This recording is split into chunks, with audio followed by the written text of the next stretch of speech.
오늘 경배와 찬양을 하면서 찬양팀과 함께 우리 성가대 그리고 핸드벨 또 오케스트라 그리고 우리 난타팀이 함께 주님을 풍성하게 찬양을 했습니다.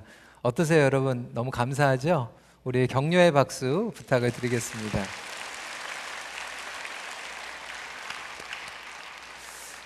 너무 감동의 찬양을 올려드릴 수가 있었고 제 생각 같아서는 매주 좀 그렇게 했으면 좋겠는데 벌써 놀라시네. 여러분, all you can eat barbecue 아니면 all you can eat sushi 가시면은 굉장히 신나지 않으십니까? 먹을 게 많잖아요. 저는 이번 주말이 all you can eat preaching입니다. 금요일, 토요일 그리고 오늘 새벽 6시 서부장로교회에서 그리고 8시 이제 EM 그리고 오늘 11시 반 예배 6번째 말씀을 전하고 있는데 말씀을 드릴 때마다 우리 부활하신 주님을 증거하고 또 기쁨으로 예배하는 우리 성도님들을 보면 가슴이 막 뛰어 오르게 됩니다. 특별히 오늘 6시에 교협에서 미시사가 지역에 함께 모여서 또 서부장로교회에서 예배를 드렸고요.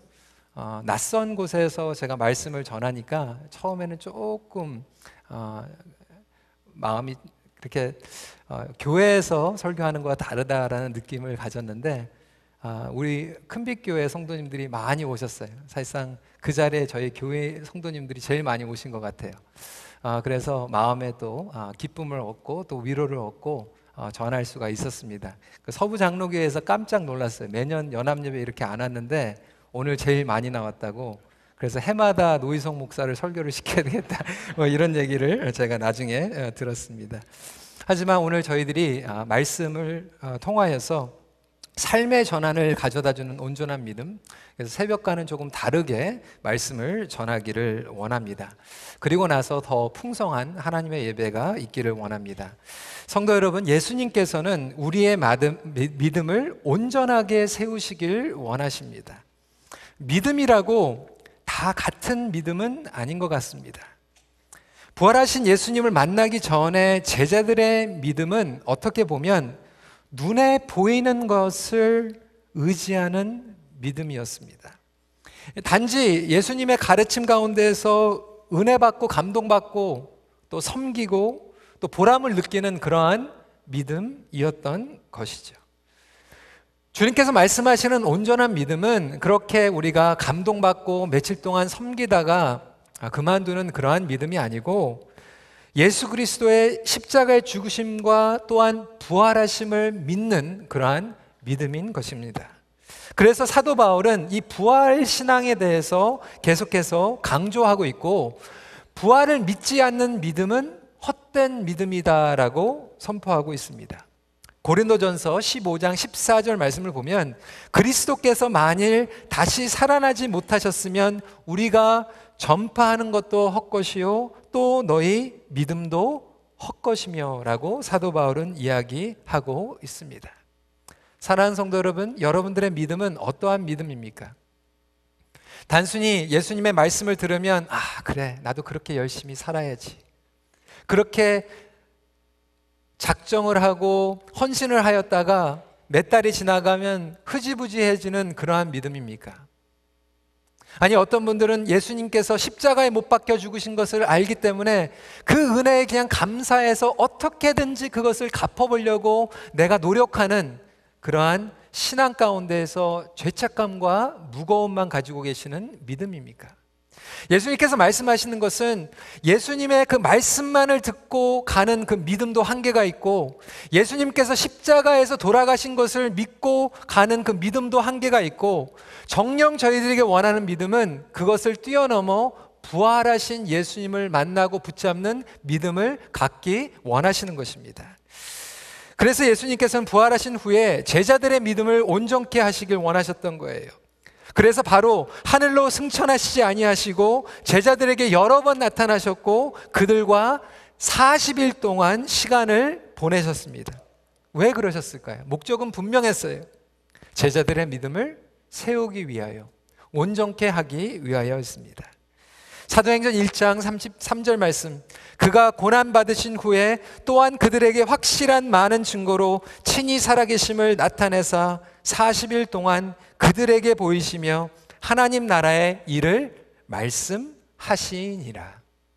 그렇다면 여러분, 제자들이 이전에 가지고 있었던 믿음과 부활하신 예수님을 만난 그 믿음의 차이점은 무엇이었을까요?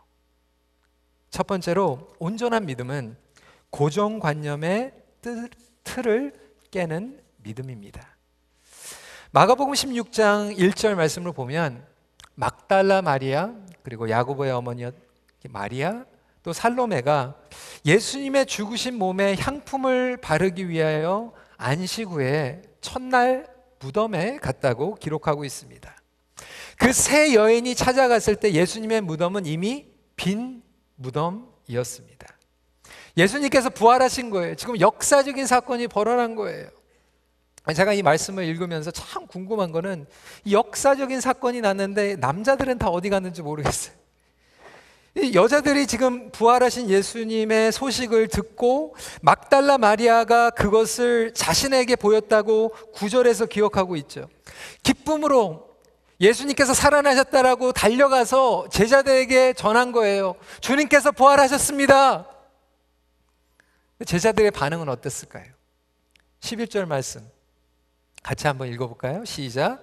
그들은 예수께서 살아나셨다는 것과 마리아에게 보이셨다는 것을 듣고도 믿지 아니하니라. 안 믿었어요. 그 후에 제자 둘에게 다시 부활하신 예수님께서 나타나셨지만 나머지 제자들의 반응도 마찬가지였어요. 13절 말씀입니다. 두 사람이 가서 남은 제자들에게 일렀으되 역시 믿지 아니하니라. 한 번도 아니고요. 한 번은 오케이 그러려니 할 텐데, 지금 두 번이나 예수님께서 부활하시고 나타나시고 제자들이 이야기하고 있는데도 불구하고 못 믿고 있는 거예요. 이것을 지금 오늘 본문은 너무나도 중요하게 여기고 있기 때문에 강조해서 세 번이나 지금 반복하고 있습니다. 11절에, 13절에, 14절에.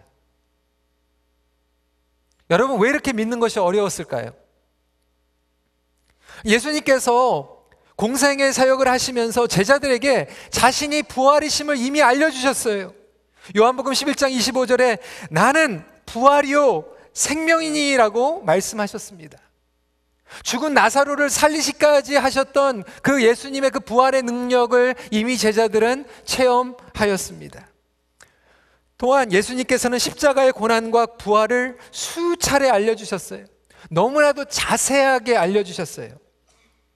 마태복음 20장 18절 19절 말씀을 보면 보라 우리가 예루살렘으로 올라가느니, 예수님께서 너무 자세하게 알려주시는 거예요. 예루살렘으로 가느니.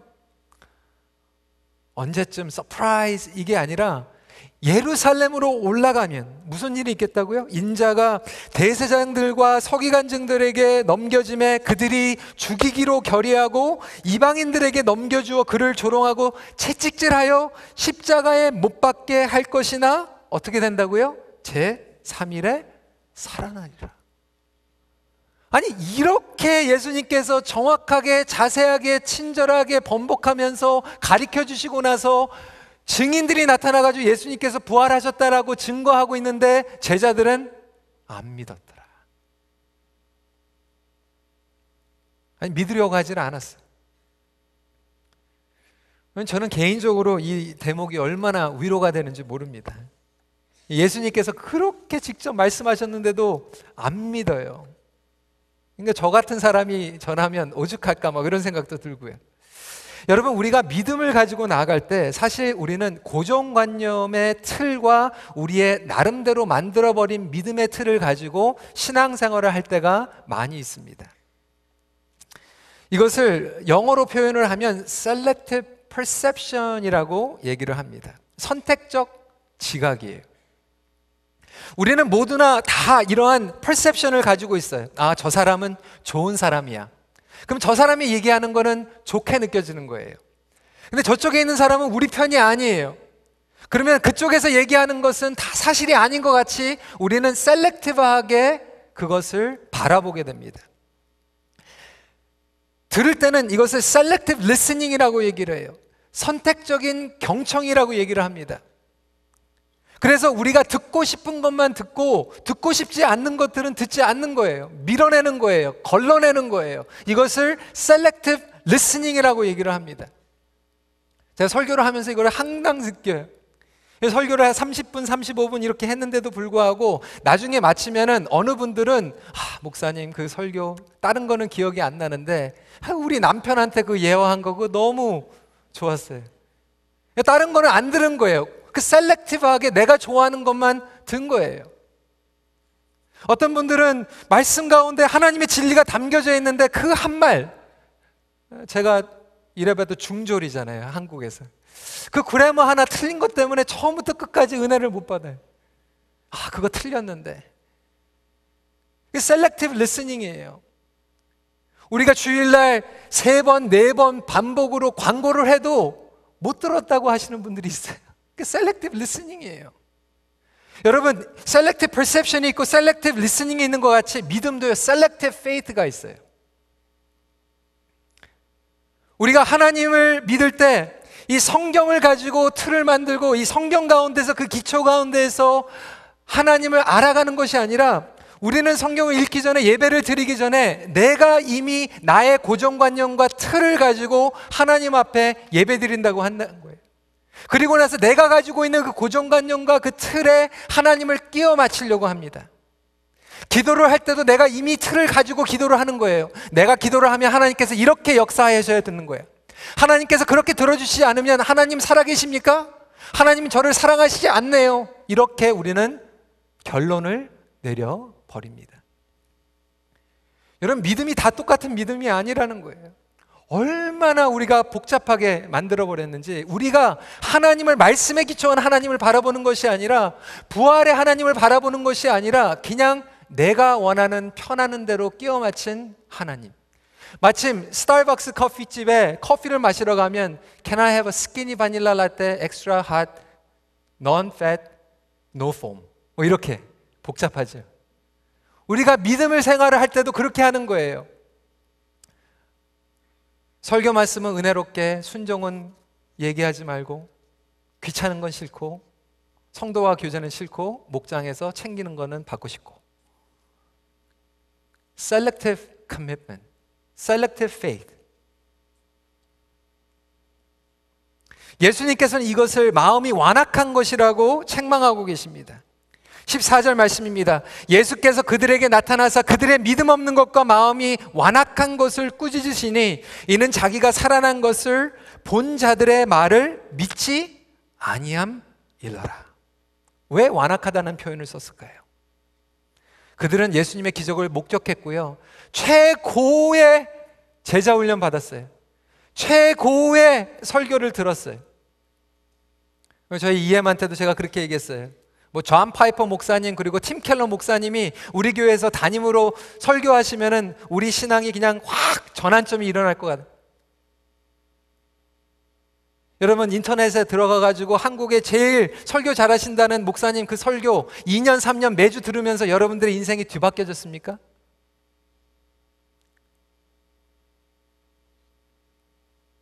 말씀을 듣지 말라는 게 아니에요. 하지만 우리가 그 말씀을 들으면서 그 말씀을 온전히 받아들여야 된다고 하는 거예요. 그런데 우리가 그 말씀들을 들으면서 내가 좋아하는 것, 내 입맛에 내가 좋아하는 것들만 셀렉티브하게 리스닝을 한다라고 하면 절대로 우리의 삶은 변함이 없습니다.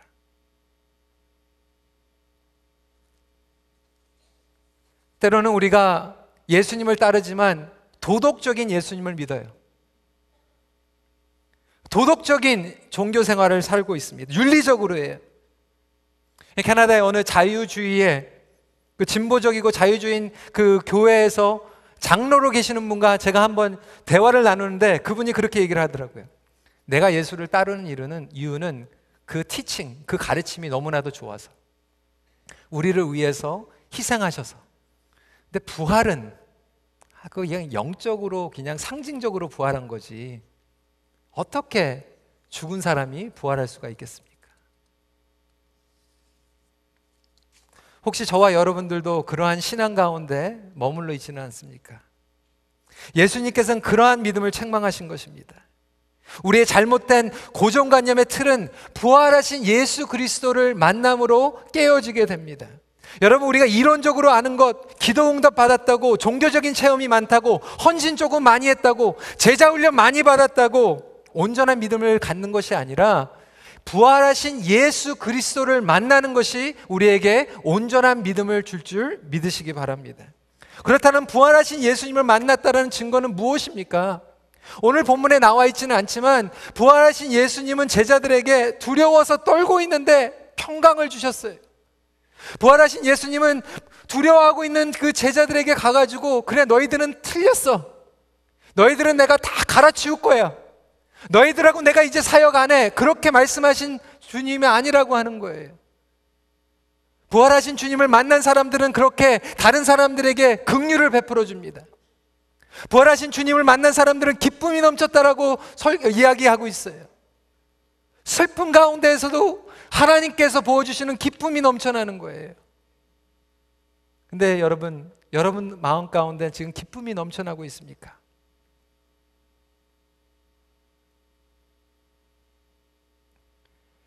신앙생활 1년 차하고 10년 차하고 10년 차하고 20년 차하고 20년 차하고 30년 차하고 점점 시간이 지나갈수록 기쁨이 더 충만해야 되는 게 아닙니까?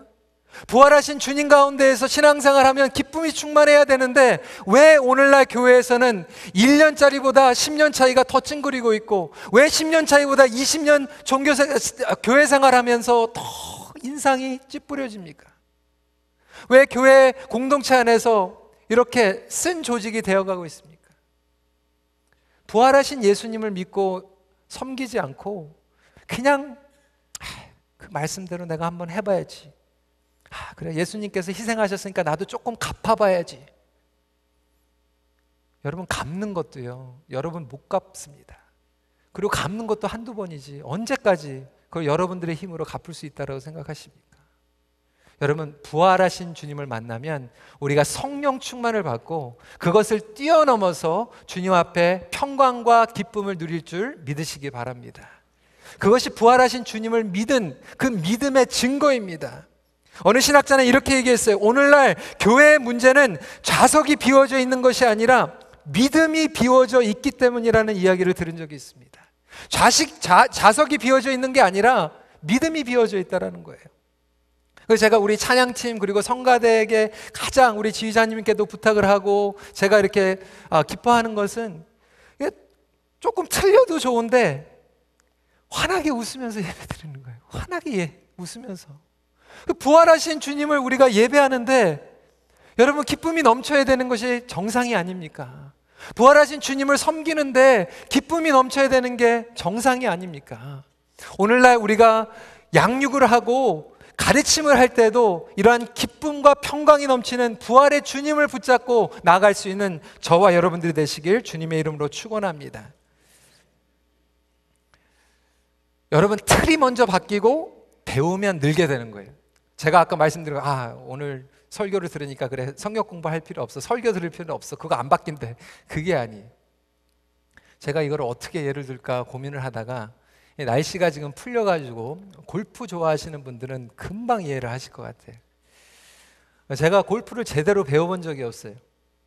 근데 골프장에는 나가본 적이 있습니다. 제 친구들이 예전에 이제 결혼을 할 때 이제 그 들러리들이 이제 단합대회 한다고 이제 골프장으로 가니까 저도 못 치는데 이제 따라가야 되잖아요. 스윙을 배워본 적이 없는데 옛날에 테니스를 조금 쳤고 이제 야구를 했기 때문에 그냥 야구 스윙 그리고 테니스 스윙을 조금 고쳐가지고 그냥 쳤어요. 공이 제대로 나갑니까? 공이 안 나가죠. 유리창도 몇 번 깰 뻔하고 사람도 그냥 다치게 할 뻔하고 뭐 이렇게 공이 그냥, 저는 한 열 몇 개를 잃어버리거든요.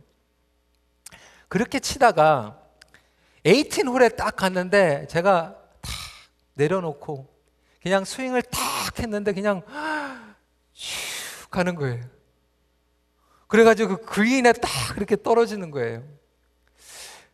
제가 그때 딱 순간 어떠한 생각이 들었냐면, 내가 내일 또 와가지고 또 치면 진짜 잘 치겠다, 이런 생각이 들었어요. 그거는 착각이었죠.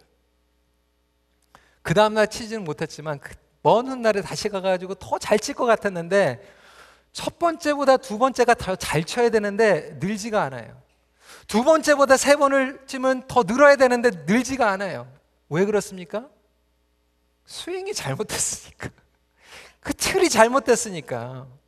여러분, 그렇게 잘못해가지고 하면요, 많이 제가 이론적으로 타이거 우드 아니면 솔지어는 뭐 거기서 무슨 아이론을 치고 무슨 우드를 치고, 그러니까 이론적으로 다 배워가지고 나도 그렇게 쳐야지, 이론적으로 배운다고 되는 게 아니에요. 그 틀부터 고치고 나서 그 다음에 배워야 된다라고 하는 거죠. 마찬가지로 우리의 신앙이 그냥 도덕적인 신앙, 종교적인 신앙, 희생적인 신앙, 교양적인 신앙으로 해가지고 신앙이 느는 게 아니에요. 부활하신 예수 그리스도를 만나는 것이 기본인 줄 믿으시기 바랍니다. 부활하신 예수 그리스도를 만나고 나서 그 말씀대로 말씀을 봐야 되는 거예요. 그 말씀대로 우리가 섬겨야 되는 거예요. 그럴 때 우리가 어려움이 찾아와도 극복할 수 있게 된다라고 하는 것입니다. 마지막 포인트입니다. 온전한 믿음은 죽음의 두려움을 이겨내는 믿음입니다. 제자들은 예수님께서 십자가에 돌아가셨을 때 그의 무덤까지 분명히 목격했어요. 그들의 삶의 목적과 소망과 열정이 다 사라져버렸어요. 그들은 예수님께 인생의 황금비를 바쳐버렸던 사람들이에요. 얼마나 허탈했겠어요. 혹시 우리 삶 가운데서도 이렇게 목적이나 소망을 상실하신 분들이 계시지 않습니까? 여러분들의 인생에 황금기를 다 바쳐서 투자하였는데 소망을 잃어버리고, 일자리를 잃어버리고, 가게를 문 닫고, 가족들을 잃어버리고, 건강을 잃어버리고 상신을 하시지 않습니까? 그런데 오늘 이 부활을 기초로 한 온전한 믿음은 그 두려움을 이겨내는 믿음이라고 선포하고 있습니다.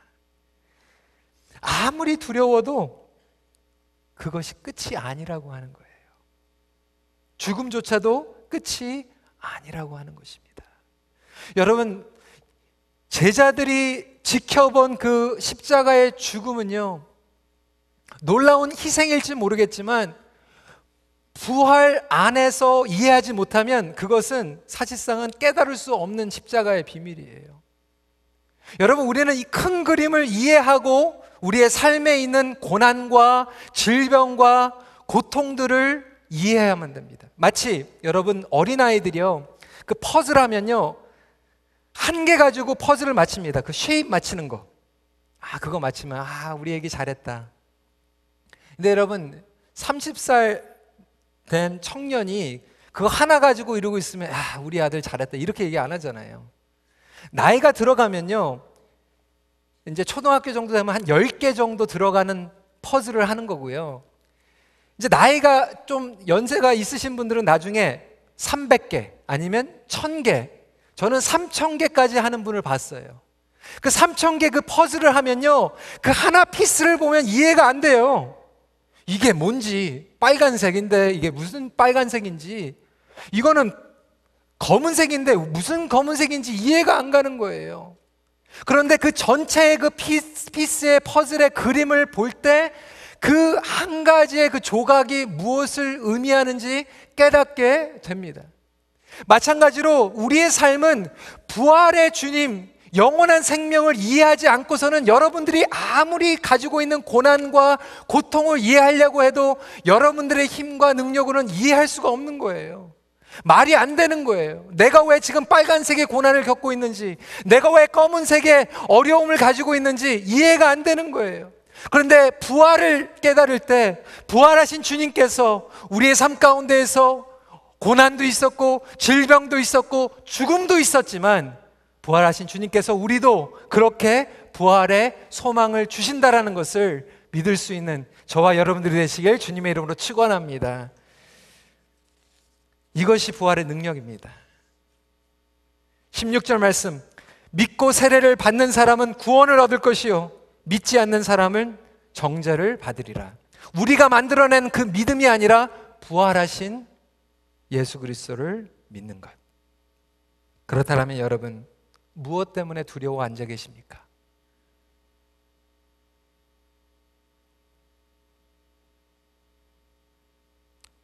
여러분, 베드로는요, 예수님의 가르침과 예수님께서 돌아가신 것까지 봤어요. 근데 거기까지 가니까요, 그냥 제자리로 가요. 옛 모습으로 가고요, 실패해서 일어나지를 못해요. 베드로가 일어날 수 있었던 것은 더 좋은 감동이 와서가 아니라 부활하신 주님을 만났기 때문에 그냥 일어난 거예요. 사랑하는 성도 여러분, 부활하신 주님을 믿으십니까? 죽음이 끝이 아닌 것을 믿으십니까? 여러분의 고난과 질병이 끝이 아닌 것을 믿으십니까? 그러면 부활하신 주님을 믿으시고 일어나시길 주님의 이름으로 축원합니다. 여러분들의 믿음의 정거장은 무엇입니까? 오늘 말씀을 정리하면서 우리의 정거장에 따라서 우리의 생각과 자세가 바뀌게 됩니다. 죽음이 정거장입니까? 부활이 정거장입니까? 몇 달 전에요, 우리 12월 달에 워체스터 지킴을 마치고 리더십이 평가회를 해야 돼서 마이애미에 2월 달에 다녀왔습니다. 마이애미는 처음 다녀왔어요. 1박 2일로 잠깐 갔다 왔습니다.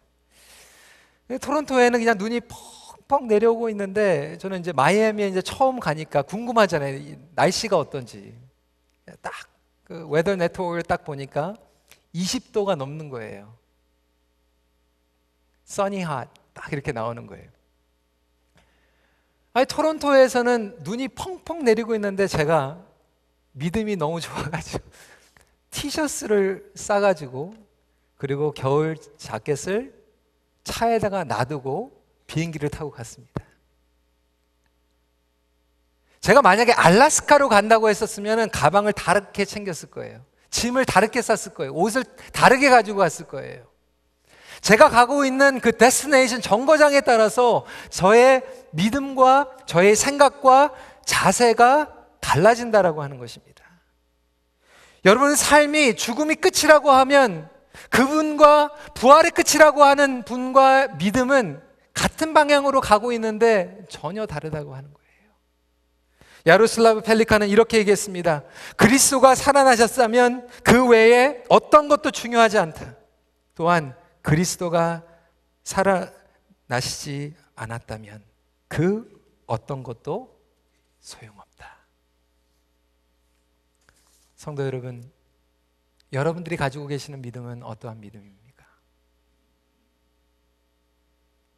예수 그리스도의 부활은 역사의 전환점이었습니다. 그렇다면 당연히 우리의 삶에도 온전한 변화를 일으킬 것입니다. 부활하신 예수 그리스도를 온전히 믿음으로 삶의 전환점을 경험하십시오. 우리 같이 기도하겠습니다.